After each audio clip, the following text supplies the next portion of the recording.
y'all. I'm Laura Richardson with Relevate, and we're bringing you another episode of our podcast, I'm Moving to North Carolina, Now What? So, on today's episode, we're going to be talking about something that actually happens every July 1st. So, every year here in North Carolina, we revamp a lot of different documents that we use as a part of our contract. The main contract itself definitely goes through an overhaul because, as you guys can imagine, conflicts sometimes arise, and people also disclose that things were not as clear as they potentially could be from a legality standpoint.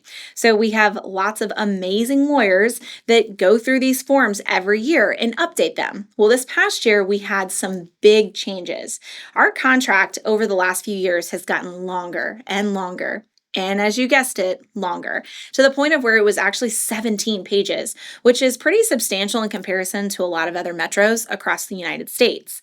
Well, as you guessed it, they decided that was too long, too much to read, and it did not make sense anymore. So they actually scaled it back to 14 pages, which is kind of about the length it was pre-COVID market. So I would say that the number of pages is definitely a huge shift. Things are much more compact and easier to read. Another huge shift that we had that I think, as somebody who also represents buyers, is it's really easy for them to see kind of an overview of the offer, which in turn also works great for our sellers because it's kind of giving a little bit more of a snapshot in one place. So what I mean by that is page 1 typically has the description of the listing, so all like the legal kind of description that you need in order for deed transfer.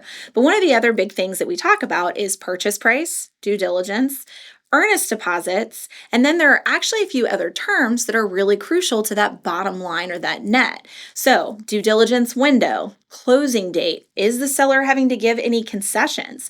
All of those have now been packed on that first page. So page 1 is a lot easier, a lot simpler, but has all of the really juicy info kind of contained there. So that was a huge improvement. Another big one that I think is making it easier when you have land that is also supposed to be a part of the contract is a new box that says additional parcels also convey with the offer. Previous to this, it would get a little bit complicated if you were buying a home on one property and then additional acreage that may be either next door or just a part of the deal itself. Now that one little checkbox is making everybody's life easier, as well as negotiations kind of moving forward in a smooth way. And then a huge overhaul that continues to happen year over year as life kind of changes is what is supposed to convey. Now, keep in mind, convey means stay with the home. So that conveys list is kind of capturing anything that we in North Carolina consider a fixture.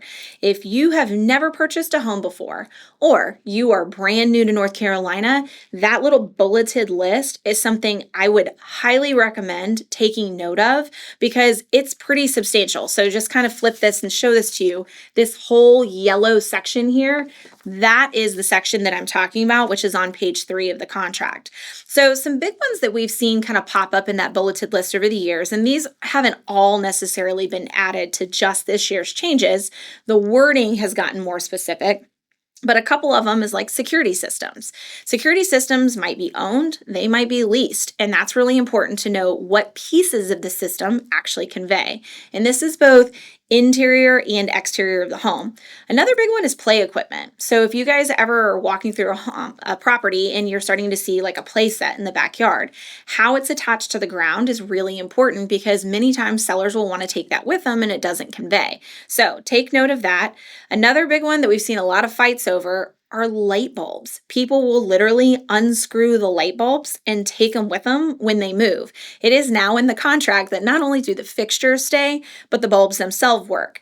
And one of the other reasons behind that, y'all, is because on closing day, we do something called a final walkthrough, and we want to verify that everything is in the same working condition that it was in when you did your inspections and when you went under contract. It's really hard to test the electrical when all the bulbs in the house are missing. A big one that we saw kind of get added during the COVID market was workout equipment. So a lot of people were buying gym equipment because they were at home. So we started to see a lot of things attached to garage walls. Now, if you were to remove those, it's going to pull out drywall and mess with framing and all kinds of stuff. So if it's attached, so we kind of say nailed, glued, screwed, bolted, or buried in the ground, it's staying. It is a fixture. Thermostats have become a big one just because of all the integrated technology with Nest systems. EV chargers are also a big one. So if that's something you want to take with you, you can actually have a cap placed on it before you list. So that way somebody isn't expecting that to be included. Invisible fencing is also a really big one, and that includes the power source. So when you have in the invisible fence line, obviously you're having to dig into the ground to remove it, which changes kind of the status of the home from when you went under contract. So invisible fencing, make sure that you're leaving all pieces of it. Rain barrels are another one. Rain barrels have become very popular in the last few years. And even though they're not physically attached to the ground, a lot of times because of the size and weight, when you move them, they can actually kind of damage what's underneath. And then another one that got clarified, we've always had that bathroom mirrors convey with the home. I have actually had contracts where the sellers took the bathroom mirrors on closing day, and it became a whole big thing about them bringing it back or replacing it with something of equal or greater value. Now we have added language to say that any attached mirrors throughout the home also conveys, because they are becoming a really big piece of decorations that we're seeing in homes.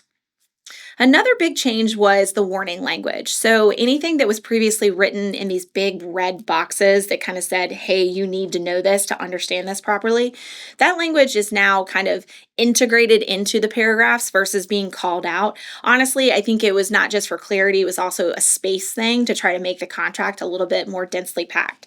So overall, these are all of the big changes that you can expect.